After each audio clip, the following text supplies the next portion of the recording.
Welcome back to the podcast. Coming up today, Elon Musk makes a radical change to your new car handover delivery date. The Kia EV9 GT is seen on the test track, and the BYD Seal gets more aggressive discounts. Again, plus stay tuned, because later in the show I'll tell you what the Chinese are saying about the latest solid-state battery technology. Well, good morning, good afternoon, or good evening, wherever you are in the world. EV News Daily is your trusted source of EV information. For Tuesday, 26th of March, I'm Martin Lee, and I go through every EV story, so you don't have to. We go live at 5 p.m. UK. That's normally midday Eastern, but time difference, about 1 o'clock in the afternoon at the moment.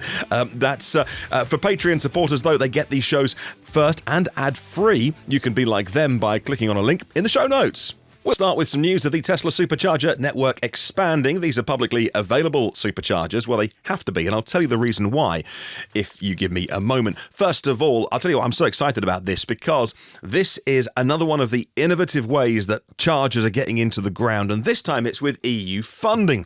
Well, Tesla, we knew, was set to receive $160 million, about 130 plus million euros, I think, from the European Union. Maybe it was more, actually, from the applications made last year, enhancing their supercharger network in 22 different countries. Now, one of my followers has tagged me in a post from a French user on X. I'll pop this on screen for our YouTube and X viewers. We're live streaming it on X now, just simulcasting, but people seem to want it on there, so that's cool. And for my audio listeners, link in the show notes if you want to have a look yourself. This French user, Jean-Marie Ouvray, and apologies for my French, by the way, dear French viewers and listeners.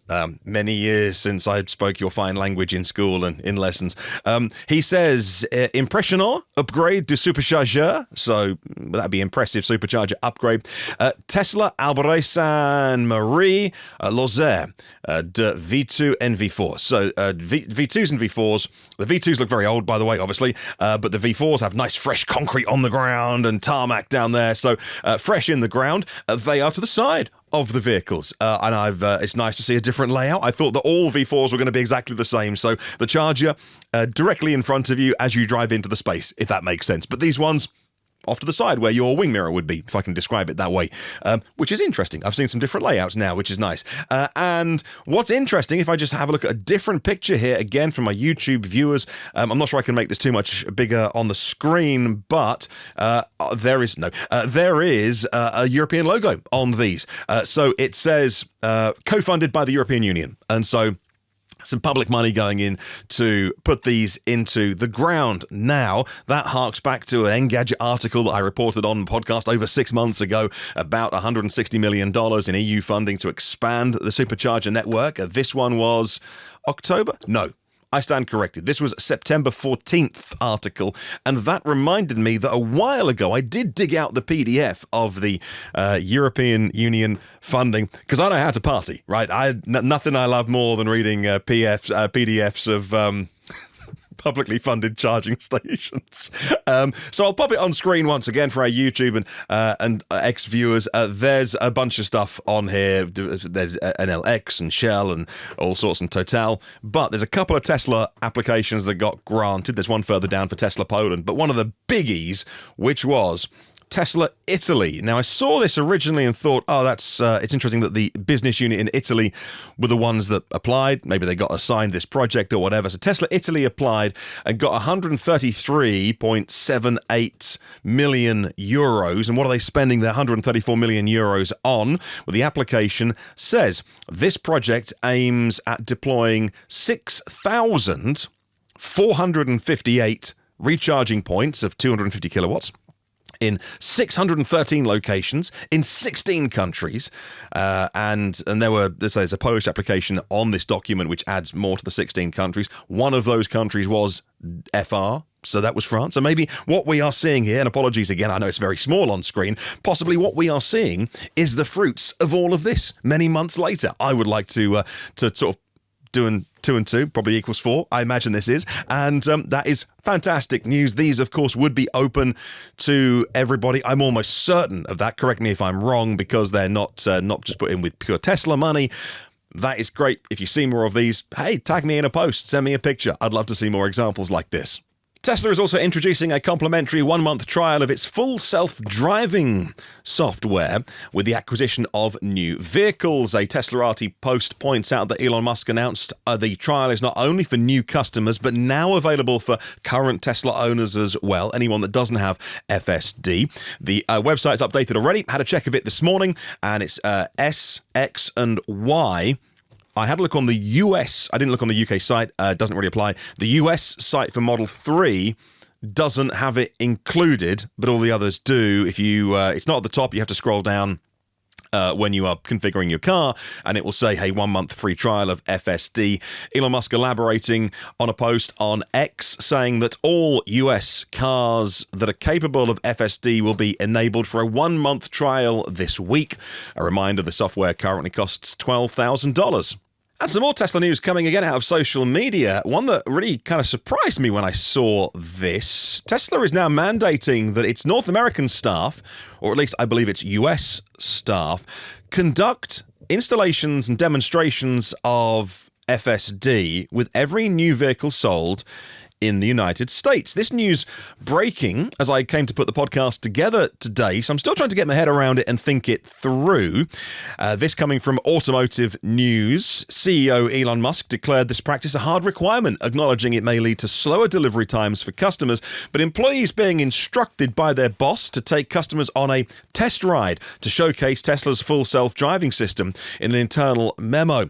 Elon Musk's directive emphasized the importance of supervised full self-driving, signaling a shift from previous ambitions for fully autonomous driving, which, of course, would take the cars from coast to coast and etc. We know wherever you are, the car will come to you, but instead focusing on the word supervised full self-driving. Now, it is a very good ADAS or level 2 driver assistance system, but very much this is not the finished product, but you have to be in charge. It's good he was using that word. We can take a look at the memo on screen right now for our YouTube viewers. Now, of course, I'll read that out in a moment for our audio listeners. This came from an account on X, which has a history of having good inside knowledge, but also is quite a light-hearted account as well and can often have jokes and things like that. So we're going to assume it's true because I picked this story up not only from the EV press a few moments ago, but then when publications like Automotive News, which I trust their reporting, have gone with it, I'm inclined to think that this is real. This was an email supposedly sent at 2 a.m. in the morning, timestamp of exactly 2 a.m., from Elon Musk, who was obviously working in the early hours. And it says this, and I quote, "Going forward, it is mandatory in North America to install and activate FSD version 12.3.1 and take customers on a short test ride before handing over the car. Almost no one actually realizes how well supervised FSD actually works. I know this will slow down the delivery process, but it is nonetheless a hard requirement. Thanks, Elon." So, let's assume that that email is legit and hasn't been created in Photoshop, and this is clearly designed to expose more people to a technology which he is confident is working. And I don't have that myself, but examples I see online of when it works, it's exceptional. It is very, very good. It is not faultless, but when you see it performing well, it's very good. Now, when FSD doesn't work, sometimes that's because people put themselves into a situation where they shouldn't really be, or I would have taken over at an earlier time. It can, curb your wheels. It can drive you over curbs. It can almost hit cyclists. It can want to put you into a bush.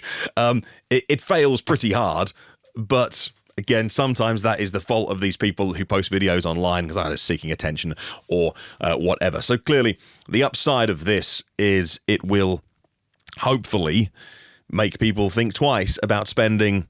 You can obviously $200 a month, but you can spend $12,000 on this enhancement on your vehicle. So this is relatively breaking news as of when I'm recording the podcast. Haven't fully thought this through yet. Potential downsides. It did strike me initially. I'll give you my personal opinion on this, not just reporting the news, but as an enthusiast of the EV industry, which is all I am, by the way. I'm no expert. Potential downsides, I think, would probably be the lost productivity. First thing that struck my mind was if you've ever taken delivery of a Tesla, everything is done online and in the app, and then at the very last moment, they have to get a human being involved to actually hand you over the key. But again, that could be, I'm sure if they could remove humans from the process, and maybe if you've done a completely humanless handover, I'd love to know. I know you, obviously, if you get your car put in for service and you get a loaner, I know I did a loaner vehicle from Tesla in 2024, then that's all done, obviously, on the app. You leave your car, you turn up, you walk out of your car, you get access to your loaner car and you drive away. You never speak to a human. As far as I know, all new car deliveries do have a human element involved. But now an employee has to come with you for your first drive. The thing that struck me first of all was this is a massive loss of productivity in a company which prides itself on efficiency. So they'll need more people. They'll need to employ more people, bring more people in out of other bits of the business, which they do at the end of quarter anyway for handover, but this seems like it's going to be lasting longer than just this week or next week as we record this at the end of a quarter. It just seems like a terrible waste of employees' time. It's a waste of customers' time as well, because you might never want this software, and now your car is being held hostage until you go for a drive with some random person from the company who sold it to you. Like, a lot of people want the Tesla experience because they don't like dealerships. Now, I bought a couple of cars from dealers recently and I had great experiences. I don't mind dealers, but a lot of people don't want that. They don't want somebody sitting in their car with them, especially when you take your first drive. Because now I think about it, when you take your first drive in a brand new car, maybe it's going to be with you, family member, your partner, or just you, getting to know your new car. That's kind of a special moment, right? New car, especially if it's a brand new car, is a nice moment. And now you've got to share that moment with some random person from the company that sold it to you. Also, think about the calibration of the cameras on new cars. Isn't it still, I'll need to check the Tesla docs on this, but last time I had a look, it's between 50 and 100 miles, I believe. The camera calibration. So that is, if you are very generous and say it happens in 50 miles, then that is at least a 45-minute highway drive that you have to take for camera calibration. And it could take longer. I think, people have spent 2-3 days, depending on how the vehicle is used, sometimes longer, if there's an issue as well. You got to go back and get that calibration sorted, or a faulty camera. But either way, assuming all good things, that's at least a half hour or 45-minute drive in optimal conditions if it's not raining and everything goes really well with a Tesla employee. Like, I don't want that.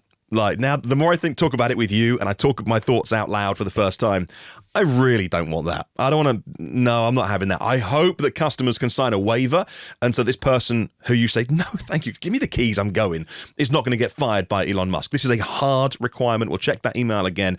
This is a hard requirement. I guess if you take a flyer on this and decide not to, and he were to hear about it, that's you are fired that day if you work for Tesla. So I'm not going to, if I work for Tesla, I'm not going to go against this because the boss is saying it's a hard requirement. This is your duty. You have to carry out your duties as an employee, so you have to do it. But also, yeah, no thanks. Maybe that's just me personally. Maybe you would like that. Maybe that's a real buzz for you. Let me know in the comments what you think, if this is a good or a bad idea. Actually, before we move on, one more thought I've had is that it also forces a product on you which you might not want. Like, you might think, I'm never going to spend that money. I'm not interested in that. I love driving the car. Also, for existing owners who've got experience of FSD, you should be able to sign a waiver to say, I know how to use it. Like, don't take me on an hour-long test drive, please. I bought the car. Let me go. And also, talking of existing drivers, now I think about it, there's a lot of people out there who don't have version 12. So they're going to be like, hang on, someone just bought their car and gets 12.3. I'm waiting 6 months for an upgrade. Why is it not over the airing to my car? And again, as I mentioned a moment ago, I think this could expose people who are new to the brand, in love with the brand. It's exciting. You've bought a new car, right? When FSD is great, it's amazing. But imagine if it goes wrong. And, you curb a wheel, you got to go back, and then you've got to go do another service center appointment to get. And is it their responsibility or yours? Because it's they're in the car with you, but what if it goes over a curb and it damages your wheel? Are they liable or you? Because by that time you've paid for the car, it's under your insurance. but they're making you. This is a terrible idea. The more I think about it, I might make this today's headline, the thumbnail for the YouTube show, because as I talk about it with you, I'm sorry it's been a long one. It's a terrible idea. I think this will be one of Mr. Musk's ideas that quietly goes away. I think somebody will have a quiet word, or he'll realise, yeah, that was a 2 a.m. email I sent, which I probably, it's like the old, we're going to get rid of all the in-person showrooms and we're getting rid of everybody 5 minutes later. No, we're not. We're not firing anybody. We're keeping all the things in person. Go and see cars in real life. That's going back a little bit. It's old school reference, but anyway. Hopefully it'll be a good demonstration of the tech, but let me know what you think in the comments. Send me an email, hello@evnewsdaily.com. And yeah, I'm just reacting for the first time on this, but not one of his best ideas. Okay, moving on, and the Chinese company CATL, who work with Tesla already, are enhancing their collaboration with Tesla, developing faster charging battery technology, targeting to bolster their position in the market ahead of Tesla's more affordable, so-called $25,000 Model 2, whatever you want to call it. Robin Zheng, the chairman of CATL, in an interview with BNN Bloomberg, which I've just picked up on online. This seems to be a first-person interview that they've done, so we can trust this source, says, and I quote, "There's always room for cost reduction depending on what the $25,000 car aim is," end quote. Well, CATL is contributing equipment already to Tesla's production facility in Nevada, which Tesla are aiming to boost their battery manufacturing capabilities in. The move is part of Tesla's strategy to augment their production in Nevada using equipment from CATL. Because of regulation, CATL can't directly sell cars and batteries, etc. in the US, but they can navigate that with supplying equipment, IP, licensing, battery technology to American partners. The company is working with Ford, isn't it? And potentially many others as well over a similar kind of thing. They are training the staff of other car makers at their premises in China and Germany as well. We've heard about the Ford deal using a CATL licensing model in Michigan, where it'll be a Ford facility with Ford people, but there'll be CATL people, but they will be able to get around that. It's been criticized by some Republican lawmakers concerned about the insight that the Chinese government will get on American soil. The Chinese, meanwhile, very annoyed that the Americans will get access to their best Chinese technology. And so that deal seemed to make nobody happy. But either way, I'll pop a link in the show notes for this one. Now, I don't know about you, but I'm quite excited to see this Xiaomi car. Xiaomi as in the mobile phone company from China. The CEO has been talking about the pricing, which is the first sign that we get of some concrete announcements ahead of the March 28th reveal. And they say that this vehicle will be under 500,000 yuan, which is, it's always hard to do that translation, that conversion, but it would be under $69,000, at least under $70,000. Now, the official price range and order commencement for the SU7, SU stands for Speed Ultra, by the way, is going to be later this week in 2 days' time. I think it'll be Thursday evening, Chinese time, I believe. I'll get a final time on that so I can make sure that we're fully up to date.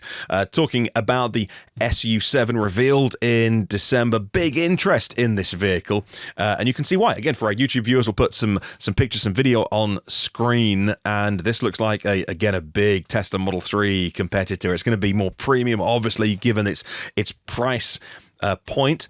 Will that make it more of a challenge? Will that make it more of a success because it'll be positioned much higher? Obviously very high tech, because that's what Chinese buyers want. Big integration into their digital lives in other parts of their life. Any, obviously, Xiaomi mobile phone users will have an instant connection with this. And it's going to be, they say, a very high-performing, superior acceleration, much more of a Tesla Model 3 performance, but even, base spec Porsche Taycan competitor with lots of technology inside, but decent engineering chops as well. A couple of days to wait to find out more details. Under 70k, we now know the kind of pool it's going to be swimming in. Now, last week on the podcast, I made a show entitled, the YouTube version of it, Is This the End for Fisker, which had a pang of guilt, because obviously people have bought those vehicles, and you want that company to be a success for those, not necessarily the the owners of the company, etc. These people are always fine. But the customers who spent their hard-earned money on these Fisker Oceans, you want the company to survive for those people, but it doesn't look good. Breaking news as of when I began to write this podcast, negotiations between Fisker and a major automaker, it's Nissan, isn't it, have been terminated, impacting Fisker's ability to continue. Fisker's stock trading has been suspended in anticipation of a formal announcement. The company facing challenges in securing 150 million in financing through the sale of convertible notes. After failing to make an interest payment to adhere to Nasdaq's listing requirements, they will propose a reverse stock split to their shareholders on April 24th. That's if they can get to April 24th to try and avoid that delisting. But like I say, we're awaiting a formal announcement. Trading has been halted. It doesn't look good for Fisker. And maybe that's going to be a whole podcast that I should make at the weekend or a time in the future. What it means if the company doesn't survive, for the people who did get the Ocean, what does it mean for them? How can they keep the vehicles on the road? How will they be serviced in terms of parts and maintenance and things like that? And generally, that's a good general conversation for all of us to have, though, because so many EV companies are new. Rivian, Lucid, Fisker. We've seen those that haven't. Arrival never got vehicles into customers' hands. Canoe has got some vehicles out there, but nobody did it in the way that I think Fisker did get as far. Aptera and more. But they got vehicles made and with good partnerships with the likes of Magma and in customers' hands. And so this is the farthest that one of these new startups has got before appearing to hit the skids. Maybe they'll pull through, but when they make that announcement, I'll bring it to you first. Now, if you want to carry enough people around to warrant a 7-seater, but you want to get to where you're going to quickly with a smile on your face, you'll want the Kia EV9 GT. The UK's Autocar magazine has some pictures online today of the Kia EV9 GT testing on track, so it's obviously nearing the end of its development phase. The current top model is the GT line, featuring a dual motor setup, 380 horsepower, 0 to 62 miles an hour. That's 0 to 100 kph in 5.3 seconds, which is already very rapid for what is a very, very large vehicle, is the EV9. And you can also get a downloadable boost function as well if you particularly want to take almost a second off that 0 to 60 time. But the GT version will obviously be a different beast. So you think it's going to have a similar powertrain to the EV6 GT, but dialed up a little bit. So you're talking 600 plus brake horsepower. It's going to have extra weight. A lot more weight in the EV9, but the Nürburgring testing is underway, and so now we can see this with some lime green brake calipers by the look of it. And I'll pop a picture on screen for our YouTube viewers. Otherwise, for my audio listeners, I'll describe it. It's completely covered in camouflage. All the windows are absolute deep tinted, blacked out, but some newly designed alloys, if these are the ones that come with the vehicle, and hopefully this vehicle is not too far away. If you absolutely must have 3 rows but beat everybody off the line, you'll want this.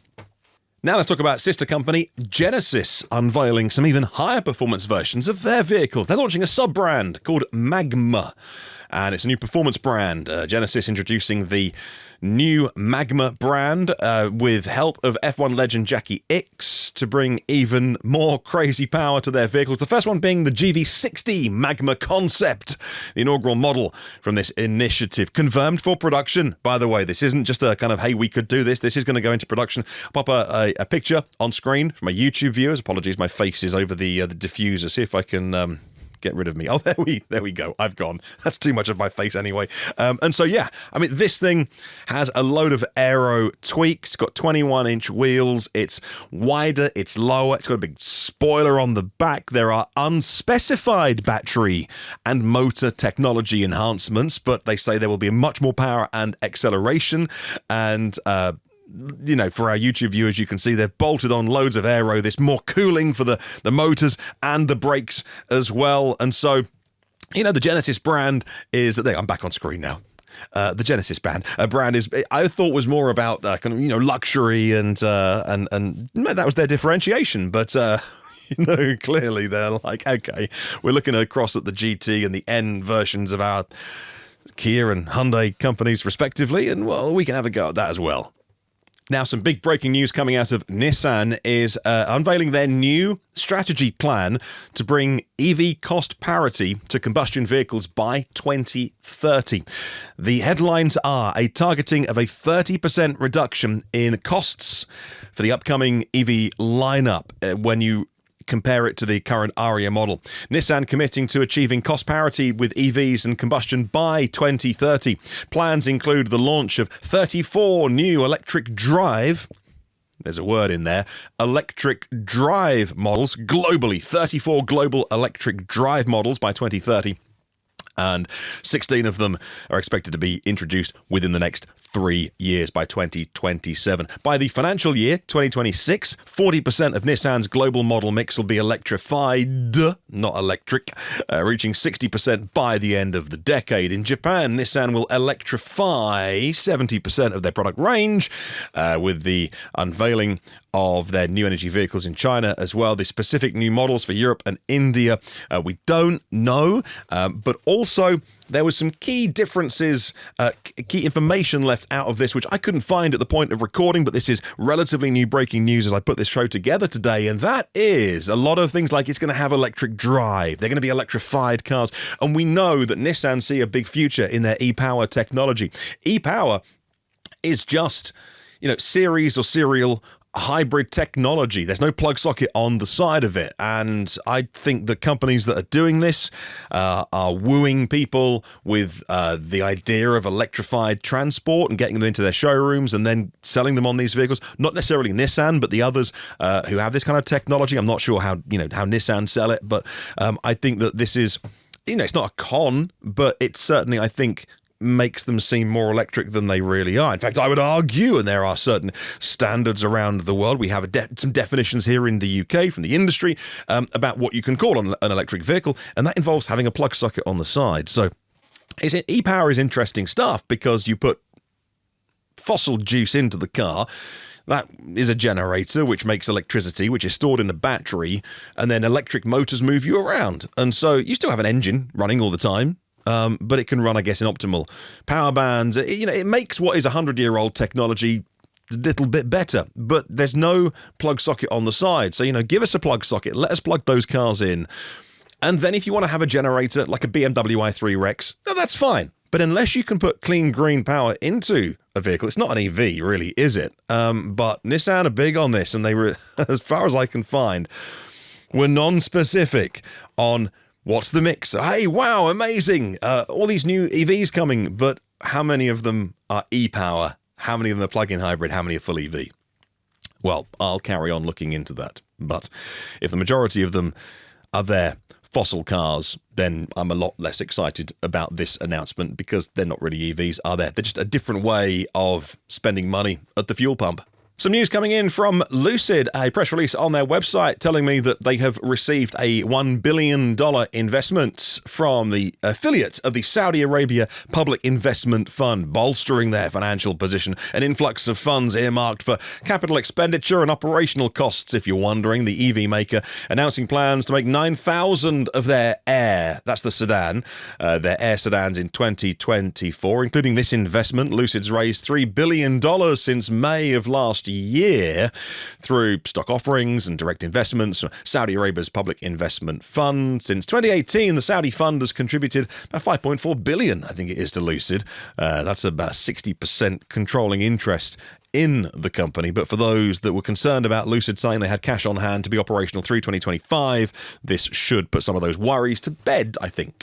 Quick bit of battery news coming out of Germany, and the German Chancellor Olaf Scholz saying there's a significant EV move happening in Germany with the inauguration of the battery manufacturing facility by Northvolt. I'm not sure why my brain and mouth have stopped working together. I'm this far into the podcast. Happening with the groundbreaking ceremony in Germany, poised to supply enough batteries for 1 million EVs every single year. I always find it funny, these stats, because of course it depends on the size of the battery in the car, but it's a nice headline. 1 million EVs a year coming out of the Northvolt factory.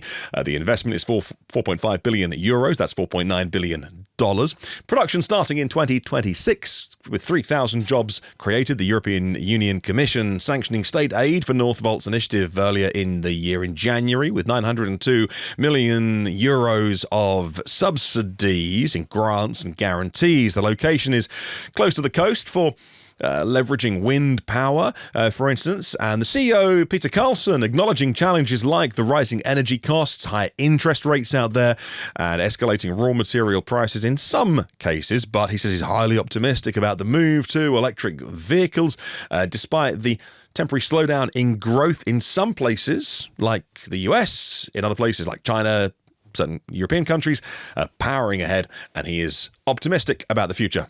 Well, if I have time, I'll squeeze in just a few more stories on today's edition of the podcast, and we can talk about Volvo integrating batteries that have been recycled into storage for EV charging hubs. This is Volvo Trucks using a Connected Energy. It's a business called Connected Energy. I'll pop a link to the Connected Energy website online right now. Some pictures for the YouTube show showing off their storage. These are 300 kilowatts battery storage units from Second Life EV batteries, capturing energy during low demand periods to charge up those batteries and being able to charge vehicles when they are needed to. There's two of these have gone into the first few Volvo locations, one of them in Enfield in North London, and another one as well, which is all about charging up their trucks, but also courtesy vehicles and things like that, to avoiding putting in big grid connections, and some battery storage from this business, who I believe Volvo are an investor in anyway, but that's good to see.